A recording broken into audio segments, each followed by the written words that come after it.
بسم الله الرحمن الرحيم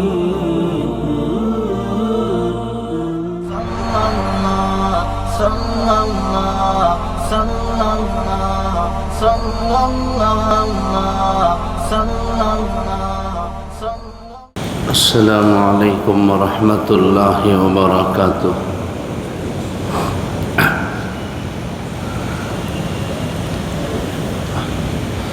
الحمد لله الذي له ملك السماوات والأرض وإلى الله ترجع الأمور. الحمد لله الذي يولج الليل في النهار ويولج النهار في الليل وهو عليم بذات الصدور. وأشهد أن لا إله إلا الله وحده لا شريك له، وأشهد أن سيدنا ومولانا محمدا عبده ورسوله.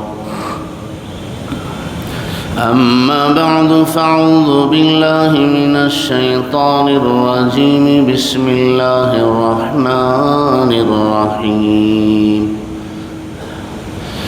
فانكحوا ما طاب لكم من النساء مثنى وثلاث ورباع.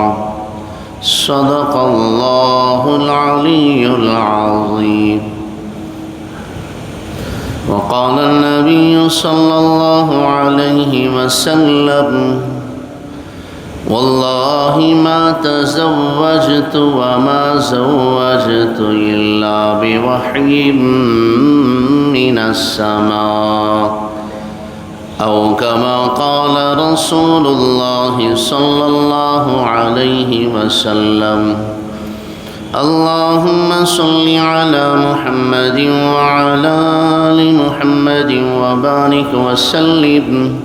اللهم بارك على محمد وعلى آل محمد وبارك وسلم تسليما كثيرا كثيرا.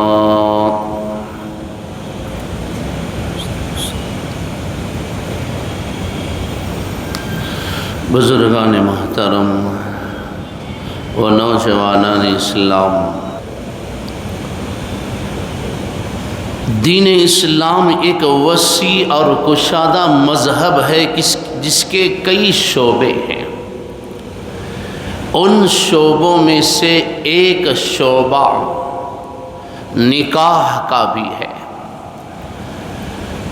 مذہب اسلام نے نکاح کو ایک عبادت بنایا اور اس عبادت کے متعلق قرآن مجید میں اتنی آیتیں نازل فرمائیں، اتنی آیتیں کسی اور حکم کے متعلق اللہ نے نازل نہیں فرمائی. اور خود جب حضرت محمد مصطفیٰ صلی اللہ علیہ وسلم کی حیات طیبہ میں اس عبادت کا موقع آیا تو آپ نے اپنے طرز عمل سے امت کو سمجھایا کہ نکاح کی اس عبادت کو نئی زندگی کے اس آغاز کو کس طرح کیا جائے. گزشتہ جمعہ آپ حضرات نے سماعت فرمایا تھا 25 سال کی عمر کو یہ نوجوان پہنچتا ہے. مکے کی ایک رئیس، شریف، عفیف، پاک باز، مالدار خاتون اپنا پیغام نکاح اس نوجوان کے پاس روانہ کرتی ہیں. عمر میں اپنے سے 15 سال کی بڑی اور 2 مرتبہ کی بیوگی کا زخم کھائی ہوئی خاتون سے حضرت محمد مصطفیٰ صلی اللہ علیہ وسلم اپنے شفیق چچا حضرت ابو طالب کی سرپرستی میں کرتے ہیں۔ جیسا ہی پیغام نکاح آپ کی خدمت میں بھیجا گیا، سیدھے آپ چچا کی خدمت میں حاضر ہوئے، امت کے نوجوانوں کو یہ پیغام دیا کہ اپنی اس نئی زندگی کے آغاز میں اپنے ماں باپ کی مرضیات کا خیال رکھو، اپنے بڑوں کی دعاؤں سے اس نئی زندگی کا آغاز کرو، اپنے گھر کو بسانے میں، نئی زندگی کے آغاز میں ماں باپ کو خوش رکھو، اپنے نکاح کے متعلق ماں باپ کی رائے کو شامل کرو۔ حضرت ابو طالب جو باپ کے غیر موجودگی میں خود باپ کی طرح تھے، رسول اللہ صلی اللہ علیہ وسلم ان کی خدمت میں حاضر ہوئے اور ان کی نگرانی اور سرپرستی میں یہ نکاح ہوتا ہے۔ میرے محترم بھائیوں، مسلمان کا فرض صرف نماز، روزہ، حج اور زکوٰۃ نہیں ہے۔ مسلمان ماں باپ کا فرض صرف حج اور عمرے کرنا نہیں ہے، بلکہ اولاد کی زندگی کو بسانا، اولاد کی تربیت کرنا، اولاد کے گھر کو بسانا، یہاں تک کہ اولاد کا نکاح کر دینا، یہ بھی ماں باپ کے فرائض میں داخل اور شامل ہے۔ رسول اللہ صلی اللہ علیہ وسلم نے ارشاد فرمایا، 3 چیزوں کے متعلق کبھی دیر نہ کرو، 3 چیزوں میں کبھی تاخیر نہ کرو۔ ایک فرض نماز، اس سے پہلے ادا کر لو کہ فرض نماز کا وقت نکل جائے، نماز کو نہ چھوڑو۔ دوسرا حکم رسول اللہ صلی اللہ علیہ وسلم نے ارشاد فرمایا، جب گناہ ہو جائے تو توبہ میں دیر نہ کرو، پتہ نہیں موت کب آ جائے، گناہ کو یاد کر کے توبہ کر لو۔ تیسری چیز رسول اللہ صلی اللہ علیہ وسلم نے ارشاد فرمایا، جب تمہاری اولاد بالغ ہو جائے، خصوصاً بیٹی حد بلوغ کو پہنچ جائے، نکاح کی عمر کو پہنچ جائے، تو اس کے گھر کو بسانے میں، اس کے نکاح کے کرنے میں کبھی تاخیر نہ کرو۔ ایک اور حکم رسول اللہ صلی اللہ علیہ وسلم نے ارشاد فرمایا،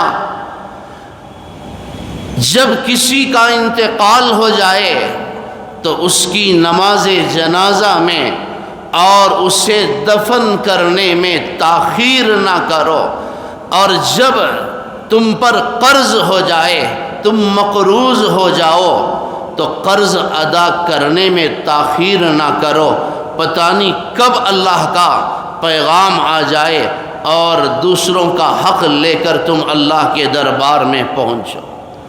تو غرض الگ الگ موقع سے حضور اکرم صلی اللہ علیہ وسلم نے امت کو تعلیم دی۔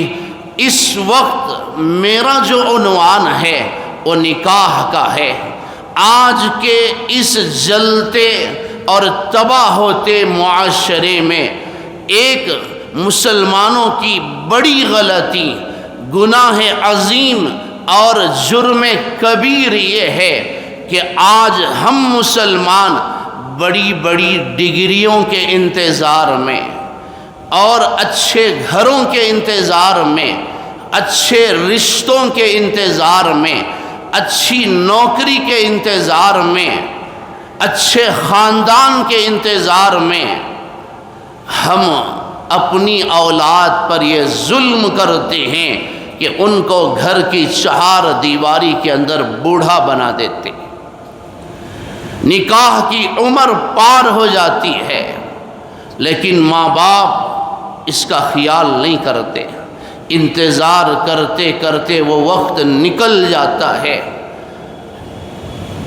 اور اللہ کا احسان ہے کہ ہمارے معاشرے کے اندر آج بھی کچھ عزت دار شریف لڑکیاں وہ ہوتی ہیں جو خود سے اس کے تعلق سے قدم نہیں اٹھاتی، وہ ماں باپ کی طرف دیکھتی ہیں، وہ ماں باپ کا انتظار کرتی ہیں۔ اور آج کے حسین اور خوش اخلاق اور پاک طینت اور نیک سیرت نوجوان ایسے ہیں کہ غلط قدم اٹھا کر ماں باپ کو بدنام نہیں کرتے، خاندان کو بدنام نہیں کرتے، گھر والوں پر حرف نہیں لاتے، کسی کو انگلی اٹھانے کا موقع نہیں دیتے۔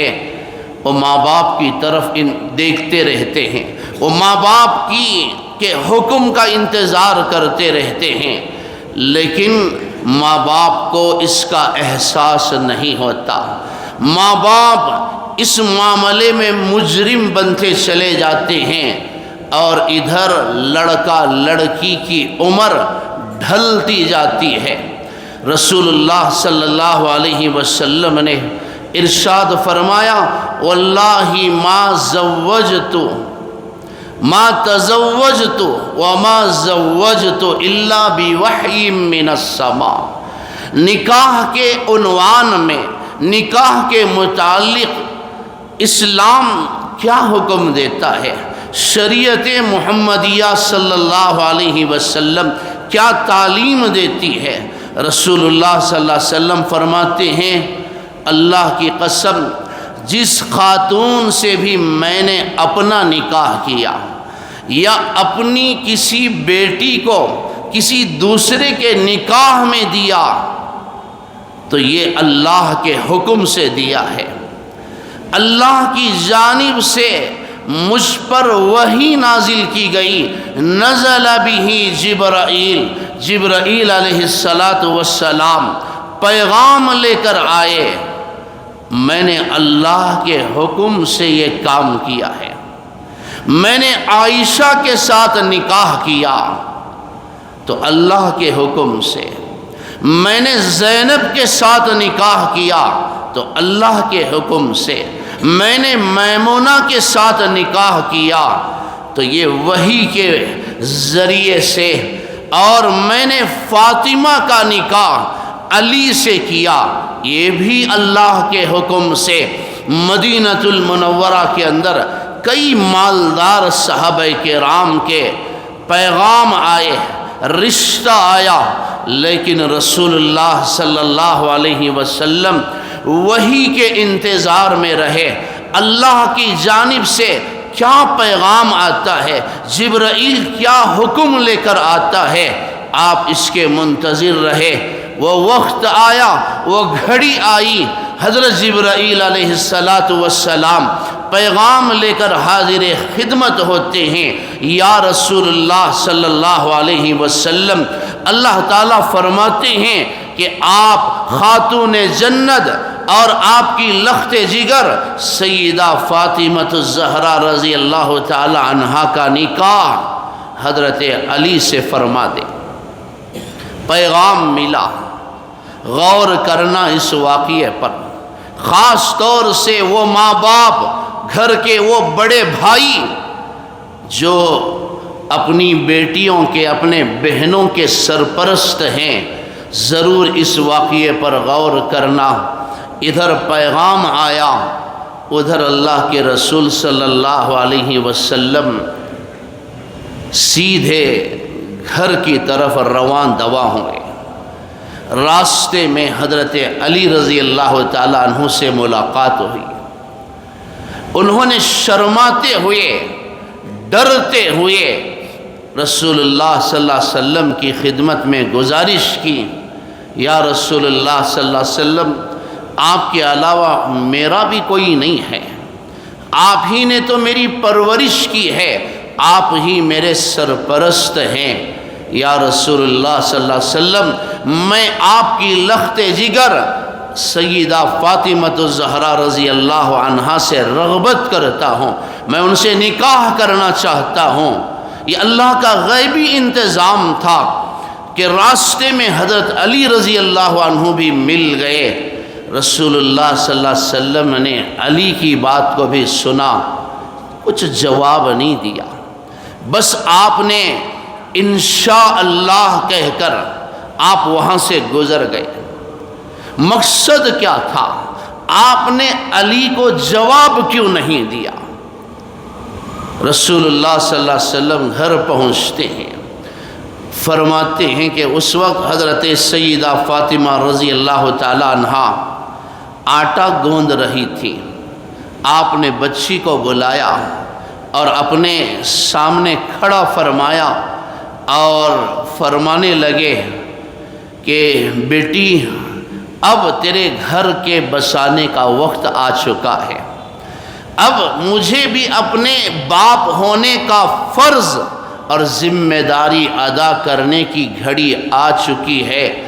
بیٹی میں تیرا نکاح علی کے ساتھ کرنا چاہتا ہوں، کیا تجھے یہ رشتہ منظور ہے؟ کیا تجھے یہ نکاح، کیا علی کو تو پسند کرتی ہے؟ کیا یہ نکاح تجھے منظور ہے؟ رسول اللہ صلی اللہ علیہ وسلم امام الانبیاء ہیں، اور دوسری جانب اللہ کی جانب سے پیغام آ چکا ہے، وحی آ چکی ہے، جبرائیل خبر دے چکے ہیں کہ ان کا رشتہ علی کے ساتھ ہوگا۔ لیکن اس کے باوجود رسول اللہ صلی اللہ علیہ وسلم کوئی جواب نہیں دیتے، گھر پہنچ کر بچی سے دریافت کرتے ہیں، بیٹی کی رضامندی حاصل کرتے ہیں۔ کیوں؟ زندگی گزارنا فاطمہ کو ہے، وہ شوہر کے ساتھ زندگی گزارے گی۔ رسول اللہ صلی اللہ علیہ وسلم نے اپنی مرضی کو بیٹی کی زندگی پر مسلط نہیں کیا، بیٹی کو مجبور نہیں کیا۔ جاتے ہیں اور آپ بچی سے رائے لیتے ہیں۔ حضرات علماء نے لکھا، محدثین لکھتے ہیں، جب رسول اللہ صلی اللہ علیہ وسلم نے بچی کے سامنے یہ پیغام رکھا تو باپ کے سینے پر سر رکھ کر بچی رونے لگی۔ رسول اللہ صلی اللہ علیہ وسلم نے فرمایا، بیٹی کیا تجھے یہ رشتہ منظور نہیں ہے؟ تو روتی کیوں ہے؟ فرمانے لگیں، ابا حضور یہ باتیں تو مائیں بیٹیوں سے پوچھا کرتے ہیں، یہ جو آپ مجھ سے پوچھ رہے ہیں یہ کام تو ماں کا ہے، ماں بیٹی سے پوچھتی ہے۔ آج مجھے ماں کی یاد نے تڑپا دیا، آپ نے ماں کا فرض نبھایا ہے، یہ تو خدیجہ رضی اللہ عنہا کو پوچھنا تھا، آج میری ماں نہیں اور آپ مجھ سے یہ پیغام اور مجھ سے میری رضامندی کو حاصل کرنا چاہتے ہیں۔ ابا حضور جہاں آپ کی مرضی ہے آپ کی بیٹی اس کے ساتھ زندگی گزارنے کے لیے تیار ہے، لیکن ابا حضور آپ ایسے بندے سے میرا نکاح کر رہے ہیں جس کے پاس مہر ادا کرنے کے لیے بھی پیسہ نہیں ہے۔ میں نے گزشتہ جمعہ عرض کر دیا تھا، رسول اللہ صلی اللہ علیہ وسلم نے فرمایا، بیٹی اللہ نے علی کو مال تو نہیں دیا، اس کے پاس گھر نہیں ہے، لیکن اللہ نے اسے علم کی دولت عطا فرمائی ہے۔ بیٹی تیرا باپ علم کا شہر ہے اور علی اس شہر کا دروازہ ہے۔ اللہ نے علی کو علم کی دولت عطا فرمائی ہے، تقوی کی دولت عطا فرمائی ہے، خوف خدا اس کے اندر ہے، محنت کرنے والا نوجوان ہے، دیندار ہے، اللہ سے ڈر کر زندگی گزارنے والا ہے، حسن اخلاق اس کے اندر ہیں، بڑوں کا ادب، چھوٹوں پر شفقت، ذمہ داری کا احساس ہے۔ بیٹی میں تیرا رشتہ علی کے ساتھ اس کی دولت کو نہیں، اس کے حسن اخلاق کو، اس کی دینداری کو، اس کے تقوی طہارت کو دیکھ کر میں کر رہا ہوں۔ عبرت حاصل کرے۔ آج آپ کو مسجد میں خدمت کرنے والا کوئی خادم داماد کے طور پر پسند نہیں، محنت کرنے والا نوجوان آج کے مسلم معاشرے کو پسند نہیں، پانچ وقتہ نمازی مسلمان آج کے ظالم مسلم معاشرے کو پسند نہیں، داڑھی چھوڑ کر اسلامی لباس پہننے والا نوجوان تمہیں پسند نہیں، محنت کر کے سچائی کی زندگی گزارنے والا، حسن اخلاق کے ساتھ حلال پر زندگی گزارنے والے نوجوان آج ہم مسلمانوں کو پسند نہیں ہیں۔ ناچنے گانے والے، حرام کھانے والے، حرام کی دولت اکٹھا کرنے والے، حرام کے پیسوں سے گھر پر گھر تعمیر کرنے والے، حرام کی دولت سے بڑی بڑی قیمتی گاڑیاں خریدنے والے، اس میں پھرنے والے، ایسے نوجوانوں کو آج ہم پسند کرتے ہیں، ایسے گھرانوں کو آج ہم پسند کرتے ہیں۔ آج ہم دولت کو دیکھتے ہیں، صورت کو دیکھتے ہیں، لیکن کبھی نہیں سوچا کہ کیا جس بچی کے لیے میں، جس نوجوان کو اپنی بیٹی کے لیے داماد کے طور پر میں تلاش کر رہا ہوں، پسند کر رہا ہوں، کیا یہ نماز پڑھتا ہے؟ کیا اسے قرآن پڑھنا آتا ہے؟ کیا اس کے اندر دین کا علم ہے؟ کیا یہ بڑوں کا ادب کرتا ہے؟ کیا اس کے اندر اچھے اخلاق ہیں؟ اس کا کردار کیسا ہے؟ اس کا کیریکٹر کیسا ہے؟ کوئی اسے نہیں دیکھتا۔ حضرت عبداللہ ابن مبارک رحمۃ اللہ علیہ فرماتے ہیں شادی تین طرح کی ہوتی ہے، عام طور پر تین طرح کی شادیاں ہوتی ہیں۔ ایک شادی ہوتی ہے مال کو دیکھ کر، مال کو دیکھ کر شادی کرنے والے، مال کو دیکھ کر نکاح کرنے والے، یہ یہودی ہیں۔ یہودی نکاح میں مال کو دیکھتے ہیں۔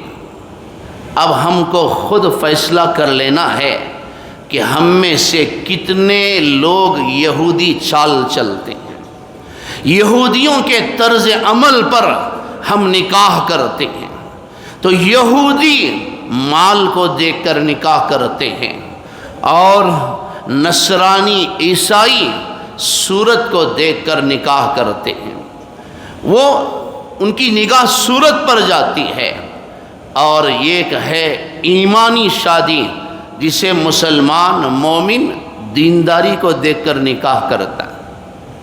عیسائی صورت کو دیکھتا ہے، یہودی دولت کو دیکھتا ہے، مسلمان مومن دینداری کو دیکھتا ہے، اچھے اخلاق کو دیکھتا ہے۔ آج ہمیں ماننا اور تسلیم کرنا پڑے گا، ہم نے اکثر و بیشتر ہم میں سے دینداری کو نہیں دیکھتے، یا تو صورت کو دیکھا جاتا ہے یا دولت کو دیکھا جاتا ہے۔ اسی لیے آج کی یہ سچائی ہے کہ کورٹ اور عدالتوں میں نکاح، خلا اور طلاق کے جو معاملات ہیں اس میں 80% مسلمانوں کے ہیں، 80% مسلمانوں کے ہیں۔ میں کس طرح آپ کو بتاؤں کہ مسجد کے اندر کوئی دن ایسا نہیں گزرتا کہ محلے کا، معاشرے کا کوئی نہ کوئی فرد امام صاحب سے ملاقات نہ کرتا ہو کہ مولانا میری بیٹی کا معاملہ ہے، بیٹے کا معاملہ ہے، چند مہینے پہلے نکاح ہوا، اب نوبت طلاق تک، خلا تک پہنچ چکی ہے۔ جب رشتہ تم نے طے کیا تو بیٹی کی مرضی کو معلوم کیا ہوتا۔ بہت سارے مجرم ماں باپ ایسے بھی ہیں جو بیٹوں سے تو ان کی مرضی کو معلوم کرتے ہیں، لیکن بیٹیوں سے ان کی مرضی معلوم کرنا یا ان کی رائے لینا وہ ضروری نہیں سمجھتے۔ رسول اللہ صلی اللہ علیہ وسلم کے طرز عمل کو دیکھیے کہ آپ اللہ کے نبی ہونے کے باوجود، پیغام اللہ کی جانب سے آنے کے باوجود، وحی کے نازل ہونے کے باوجود آپ جا کر بچی سے اس کی مرضی کو معلوم کرتے ہیں۔ اگر بیٹی تجھے یہ رشتہ پسند ہے تو میں کروں گا، ورنہ نہیں۔ آج مسلمانوں کو رسول اللہ صلی اللہ علیہ وسلم کی سنت پر عمل کرنا چاہیے۔ یہ اسلام کا حکم ہے، یہ اولاد کا شرعی حق ہے کہ نکاح کے متعلق، نکاح کے معاملے میں ان بچوں کی رضامندی کا خاص خیال رکھا جائے، ان پر اپنی مرضی کو مسلط نہ کیا جائے اور ان کو مجبور نہ کیا جائے، کیونکہ زندگی ان کو گزارنا ہے۔ آج کا الٹا معاشرہ ہے، کسی لڑکے کے لیے لڑکی کو دیکھنے کے لیے آتے ہیں، شریعت کا حکم ہے، اور رسول اللہ صلی اللہ علیہ وسلم کی خدمت میں بھی ایک صحابی حاضر ہوئے، یا رسول اللہ صلی اللہ علیہ وسلم میں نکاح کرنا چاہتا ہوں فلاں لڑکی کے ساتھ، فلاں گھرانے کی، فلاں صاحب کی بیٹی کے ساتھ میرا رشتہ طے ہوا ہے۔ آپ نے پوچھا جس خاتون کے ساتھ، جس لڑکی کے ساتھ تمہارا نکاح ہو رہا ہے، کیا تم نے اسے دیکھا ہے؟ انہوں نے عرض کیا رسول اللہ میں نے نہیں دیکھا۔ آپ نے فرمایا جاؤ اس لڑکی کو ایک مرتبہ ایک نگاہ دیکھ لو، اس سے بات کر لو کہ زندگی کا ایک طویل سفر تمہیں طے کرنا ہے، زندگی کا ایک طویل حصہ تمہیں ایک ساتھ گزارنا ہے۔ جاؤ اس سے پہلے کہ تم نکاح کرو اس لڑکی کو دیکھ لو۔ حکم ہے شریعت کا کہ لڑکے کو لڑکی کو دکھایا جائے اور دونوں کو آپس میں ان کی بات کرائی جائے، کیونکہ زندگی ان کو گزارنا ہے۔ لیکن آج ہمارے معاشرے میں کیا ہوتا ہے، نہ لڑکی لڑکے کو دیکھتی ہے، نہ لڑکا لڑکی کو دیکھتا ہے۔ یہ بیچ والے لوگ سب جاتے ہیں، جن کا دیکھنا شریعت نے حرام کہا ہے، جن کو دیکھنے کی اجازت نہیں، وہ جا کر دیکھتے ہیں۔ لڑکے کا بھائی بھی جاتا ہے، بہنوئی بھی جاتا ہے، ماموں چچا فلاں فلاں سب جا کر دیکھتے ہیں، لیکن جس سے نکاح ہونا ہے اس کو دکھانا ہم عیب سمجھتے ہیں۔ اسلام کا یہ حکم ہے، اور نکاح کرنے والے ان نوجوان بچے بچیوں کا یہ شرعی حق ہے کہ ان کو دکھایا جائے کہ زندگی ان کو گزارنا ہے، بیچ والوں کو نہیں۔ مداوت کو زندگی نہیں گزارنی ہے، بروکروں کو ان کے ساتھ زندگی نہیں گزارنی ہے، درمیان میں جا کر جوڑے جہیز طے کرنے والے بھکاریوں کو یہاں زندگی گزارنی نہیں ہے۔ لڑکا لڑکی زندگی گزارتے ہیں۔ جب اللہ کا رسول اپنی بیٹی کی مرضی معلوم کرتا ہے تو ہماری کیا اوقات ہے؟ تو میرے محترم بھائیوں، اس معاملے میں ہم اس کا خاص خیال رکھیں۔ جب آپ کسی نوجوان لڑکے کے ساتھ اپنی بیٹی کا رشتہ طے کرتے ہیں، اس سے پہلے کہ آپ بات آگے بڑھائیں، سب سے پہلے اس بچی سے منظوری لیں، اس کی رضامندی حاصل کر لیں، اور جس لڑکی سے آپ اپنے بیٹے کا نکاح کرنا چاہتے ہیں اس لڑکے سے اس کی مرضی معلوم کریں، اور ان کی مرضیات کو سامنے رکھ کر اپنی نگرانی میں شرعی حدود میں اس نکاح کی عبادت کو انجام دیں۔ دوسری جانب نوجوان نسل، نوجوان لڑکے لڑکیاں اس معاملے میں اکثر و بیشتر ماں باپ سے بغاوت کرنے لگتے ہیں، ماں باپ کے باغی بن جاتے ہیں۔ ماں باپ کبھی اولاد کو برباد کرنا یا ان کو تکلیف میں ڈالنا پسند نہیں کرتے۔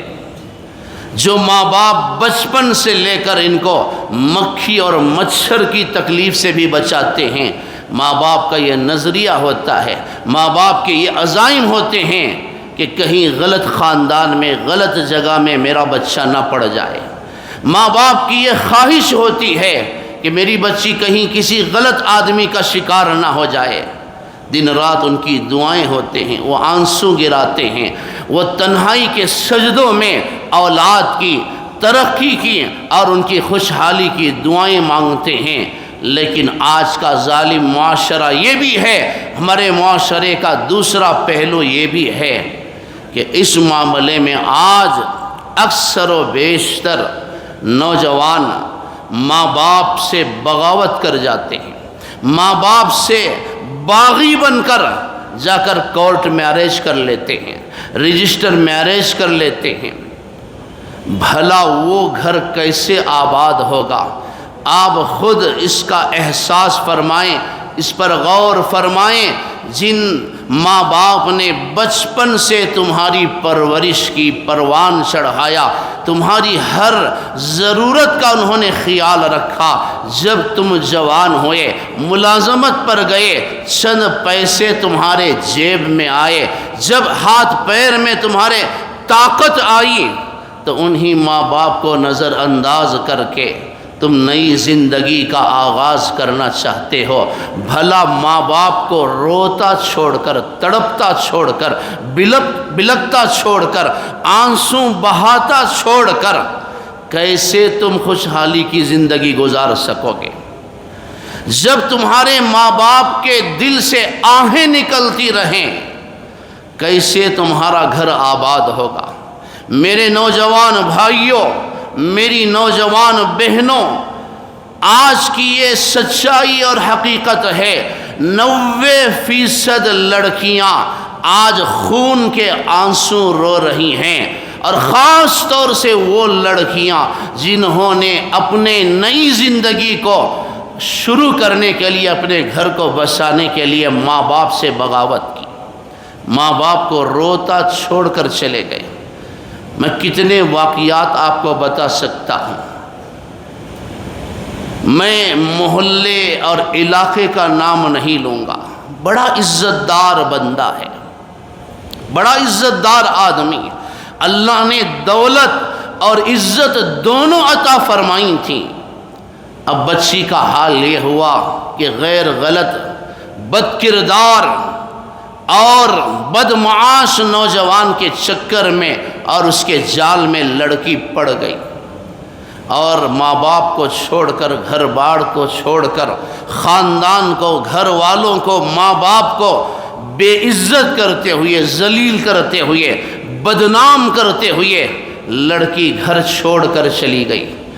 ماں باپ اسے تلاش کرتے رہے، آخر کار یہ بچی ماں باپ کو بنگلور کے ایک کورٹ میں ملتی ہے، جا کر اس نے رجسٹر میرج کر لیا۔ ماں باپ پہنچے اور جج کے سامنے وہ بھی حاضر ہوئے۔ جج پوچھتا ہے لڑکی کو، چونکہ وہ بھی بالغ ہے، 18 سال وہ پار کر چکی ہے، 20 سال کی عمر کو وہ پہنچ چکی تھی۔ جج پوچھتا ہے لڑکی سے کہ تجھے لڑکا چاہیے، شوہر چاہیے یا ماں باپ چاہیے؟ اس نے بغیر سوچے سمجھے، اس نے کوئی وقت نہیں لیا، فوراً اس نے فیصلہ سنایا کہ میں اس لڑکے کو پسند کرتی ہوں، مجھے ماں باپ نہیں چاہیے، میں اس لڑکے کے ساتھ جانا چاہتی ہوں۔ اب ذرا غور کریں اس باپ کے دل کی دنیا پر کیسی آفت پڑی ہوگی۔ میں ممبر و محراب پر یہ واقعہ سنا رہا ہوں۔ اللہ سب گھرانوں کی عزت کی حفاظت فرمائے، ان کے ماں باپ کی حفاظت فرمائے۔ بیچارہ مجبور باپ، کروڑ پتی، عزت دار آدمی، وہ کورٹ سے باہر آیا، چند قدم چلا کہ اسے ہارٹ اٹیک ہوا، وہیں باپ پڑ گیا۔ بھلا یہ نوجوان بچے، ایک طرف باپ کا جنازہ اٹھایا جائے، دوسری جانب نوجوان بیٹی کی ڈولی اٹھائی جائے، ادھر باپ کا جنازہ تیار ہوتا ہے، ادھر بیٹی کی ڈولی تیار ہوتی ہے۔ کیسے یہ بچی آباد ہوگی؟ کیسے اس کا گھر آباد ہوگا؟ کیسے یہ خوشحال زندگی گزارے گی؟ کتنے ایسے واقعات ہیں کہ ایک اور مسلمان جا کر بیٹی کے پیر پکڑتا ہے، منت سماجت کرتا ہے، ہاتھ جوڑتا ہے، بیٹی غیر مسلم کے ساتھ نکاح کرنا چاہتی ہے، باپ سمجھاتا ہے، پورا خاندان سمجھاتا ہے، لیکن بیٹی ماننے کے لیے تیار نہیں۔ اب عشق کا بھوت سر پر سوار ہے، ماں باپ کو چھوڑ کر چلی گئی، 3 مہینے گزرے تھے، عشق کا وہ بھوت اترا، ٹکڑے ٹکڑے کر کے اس نے کنویں میں پھینک دیا۔ آج بہت ساری نوجوان بچیاں صرف دنیا کی نہیں آخرت کی زندگی کو بھی برباد کر رہی ہیں۔ ایک اور عزت دار صاحب، میں بھی ان کو جانتا ہوں، یہ سارے واقعات جو میں سنا رہا ہوں، میں خود ان گھرانوں کو جانتا ہوں، ان بچیوں کو میں جانتا ہوں، ان کے ماں باپ کو میں جانتا ہوں۔ چلی گئی گھر سے، کورٹ میں پہنچی۔ آج ایسے معاملات کے لیے کورٹ بہت عجلت سے کام لیتے ہیں، بہت جلدی یہ فیصلے ہو جاتے ہیں، بہت جلد یہ کام مکمل ہو جاتا ہے۔ بہرحال ماں باپ بھی پہنچے کورٹ تک، بچی نے جج کے سامنے ماں باپ پر الٹا مقدمہ دائر کر دیا۔ جج نے پوچھا تجھے کس سے خطرہ ہے؟ کہنے لگی کہ میرے دشمن میرے ماں باپ ہیں، میرے ماں باپ سے مجھے امن دیا جائے، میرے ماں باپ سے، میرے بھائیوں سے میری جان کو خطرہ ہے۔ بھلا یہ باپ ان بچیوں کو جائیداد میں سے وراثت کیسے دے گا؟ کس طرح ماں باپ کے دل سے دعا نکلے گی؟ کیسے یہ بچیاں آباد ہوں گی؟ آج یقین مانے 90% ایسا ہمارا معاشرہ تباہ ہو رہا ہے، برباد ہو رہا ہے۔ بچیاں گھر سے چلی گئیں، آج وہ واپس آنا چاہتی ہیں، ان کے لیے راستہ نہیں ہے۔ ماں باپ کو تو کیا، اسلام کو وہ چھوڑ کر چلی گئیں۔ آج نہ ان کو شوہر ملا، نہ ان کو ماں باپ ملے۔ آج وہ پی جیوں میں اور ادھر ادھر لارجوں میں زندگی گزارنے پر مجبور ہیں، فٹ پاتھوں پر زندگی گزارنے پر وہ مجبور ہیں، اوروں کے نوالے اور ٹکڑوں پر زندگی گزارنے پر وہ مجبور ہیں۔ میرے نوجوان بھائیوں، میں ممبر و محراب پر قسم کھا کر میں آپ کو یقین دلانا چاہتا ہوں، زندگی میں ایسا قدم نہ اٹھائیں، زندگی میں ماں باپ کو دکھ پہنچا کر، ان کی دل آزاری کر کے، ان کو ذلیل کر کے، اللہ کی قسم کبھی تم اپنا گھر آباد نہیں کر سکتے اور خوشحال زندگی تمہیں نصیب نہیں ہو سکتی۔ چنانچہ نوجوان بچوں کو بھی چاہیے کہ جہاں شریعت نے تمہیں تمہاری مرضی کا اختیار دیا ہے، وہیں ماں باپ کی رائے کو، ماں باپ کی دعاؤں کو نکاح کے اس معاملے میں داخل اور شامل فرمائیں۔ تمہارے گھر بسانے کی وجہ سے تمہارے باپ کی دنیا کہیں اجڑ نہ جائے، تمہارے غیر نوجوان کے لیے کہیں تمہارا باپ موت کے منہ میں نہ چلا جائے۔ کتنے عزت دار لوگ، بچی گئی گھر سے، پھانسی کے پندھے پر وہ لٹک گئے۔ عزت دار لوگ ہیں، غیرت مند شریف لوگ ہوتے ہیں، جن کے لیے عزت بہت بڑی چیز ہوتی ہے، لیکن اور تو اور آج خود اولاد اپنے ان ماں باپ کے حق میں ظالم بن گئی۔ ماں باپ کو دنیا چھوڑنے پر انہوں نے مجبور کر دیا۔ نہ ایسی نوجوان نسل دنیا میں خوش رہ سکتی ہے، نہ آخرت میں وہ نجات پا سکتی ہے۔ میں ایک مسجد کو بیان کرنے کے لیے گیا، اسی عنوان پر بات ہوئی، مسجد سے باہر نکلا تو مسجد کے اندر خدمت کرتے ہیں، 80-85 سال اس بوڑھے کی عمر ہے، ضعیف العمر، بیچارے آنکھوں میں آنسو لے کر کہنے لگے، مولانا میرے پڑوس میں ایک غیر مسلم رہتا تھا، بچی اس کے جال میں پھنس گئی، اب وہ گھر چھوڑ کر چلی گئی۔ مسجد کے خادم ہیں، ماشاءاللہ انہوں نے بڑی داڑھی چھوڑی ہے، 5 وقتہ نمازی ہیں۔ اب بیچارہ مجبور باپ کیا کرتا، اور معاشرہ بھی ایسے موقع پر ساتھ نہیں دیتا اور مذاق اڑاتا ہے۔ خاندان کے لوگ اور زیادہ بدنام کرتے ہیں، اس بیچارے کو جیتے جاتے مار دیتے ہیں، مرنے پر مجبور کر دیتے ہیں، زہر کھانے پر مجبور کر دیتے ہیں۔ مسجد کا خادم آ کر کہتا ہے مولانا دعا کیجئے، میری بڑی ذمہ داریاں ہیں۔ میں نے تفصیل پوچھی تو کہا کہ لڑکی غیر مسلم کے ساتھ گئی، اس نے نکاح کیا، 3 بچے ہوئے، روزانہ مارنا پیٹنا تانے دینا ظلم کرنا، کوئی اس کا حق نہیں دیتا، یہاں تک کہ مجبور ہو کے اب بیٹی گھر واپس آ چکی ہے، بچی کے ساتھ 3 بچے بھی ہیں، 3 بچے اور بیٹی، بوڑھے مجبور ضعیف باپ کے کندھوں پر یہ ذمہ داری۔ اب بھلا یہ بچی کیسے آباد ہوگی؟ اللہ کو یہ کیا جواب دے گی؟ غلط قدم اٹھایا تھا، کبھی یہ قدم کامیاب نہیں ہو سکتا، کبھی یہ نوجوان خوشحال زندگی نہیں گزار سکتے۔ میں خاص طور سے نوجوانوں کو یہ پیغام دینا چاہتا ہوں کہ کوئی ایسا غلط قدم نہ اٹھائیں جس کی وجہ سے تمہارے ماں باپ بدنام ہو، تمہارے خاندان پر حرف آئے، تمہارے دین اور مذہب پر کوئی نام کوئی دھبا لگے، ایسا کوئی قدم نہ اٹھائیں۔ جو نوجوان بچی نظریں جھکا کر چلتی ہے اور نگاہیں نیچے رکھ کر چلتی ہے، اس کے ماں باپ سر اٹھا کر چلتے ہیں، اور جو نوجوان نسل سینہ تان کر، بالخصوص جو نوجوان لڑکیاں سینہ تان کر، سینہ کھول کر، سر اٹھا کر، نگاہ اٹھا کر چلتی ہے، اس کے ماں باپ سر جھکا کر چلتے ہیں۔ میرے نوجوان بھائیوں اور بہنوں، نگاہوں کو نیچے رکھو، اپنی نئی زندگی کے آغاز میں ماں باپ کی رائے کو، ان کی مرضی کو شامل حال رکھو، اور ان کی دعاؤں کے ساتھ نئی زندگی کا آغاز کرو۔ امید ہے کہ تمہارا گھر جنت کا نمونہ بنے گا۔ اللہ تعالی حضرت سیدہ فاطمہ اور علی رضی اللہ عنہما کی وہ خوشحالی، وہ جنت نما گھر اللہ تعالیٰ تمہیں دنیا میں عطا فرمائے گا۔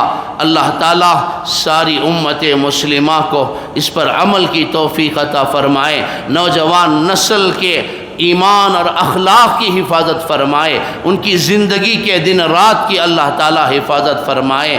اب ماں باپ نکاح تو کرتے ہیں، جوڑے جہیز کا بھی انتظام کرتے ہیں۔ ماں باپ کے فرائض میں، ذمہ داریوں میں کیا صرف یہی بات ہے کہ بچی کو اچھی گاڑی دو، اچھی کار دی جائے، یا اس کے لیے گھر کا انتظام کیا جائے، جوڑے جہیز کا انتظام کیا جائے؟ اس کے علاوہ بھی شریعت نے ماں باپ پر کچھ ذمہ داریاں عائد فرمائی ہیں۔ جہاں تم بچی کو جوڑے جہیز کا انتظام کرتے ہو، اس کے گھر کو بسانے کے لیے، اس کی دنیا کو بسانے کے لیے تم فکر کرتے ہو، وہیں ماں باپ کے فرائض میں کچھ اور بھی ہے، کچھ اور بھی ذمہ داریاں ان پر آتی ہیں۔ رسول اللہ صلی اللہ علیہ وسلم بیٹی فاطمہ کا نکاح علی سے فرماتے ہیں، اور اس کے بعد ایک اہم نصیحت بچی کو دیتے ہیں۔ ایک اہم نصیحت حضرت فاطمہ رضی اللہ عنہا کو رخصتی کے موقع پر رسول اللہ صلی اللہ علیہ وسلم فرماتے ہیں، اور امت کے سامنے نمونہ رکھتے ہیں کہ میری امت کے ماں باپ کو اس سنت پر عمل کرنا چاہیے۔ آپ وہ کیا نصیحت فرماتے ہیں؟ بیٹی کو رخصتی کے موقع پر آپ کیا وصیت کرتے ہیں، اور ماں باپ کو اس پر کس طرح عمل کرنا چاہیے؟ انشاءاللہ تفصیلات آئندہ جمعہ میں عرض کروں گا۔ اللہ تبارک و تعالی ساری امت مسلمہ کے بے نکاحوں کے نکاح کا انتظام فرمائے، اللہ ان کے گھروں کو آباد رکھے۔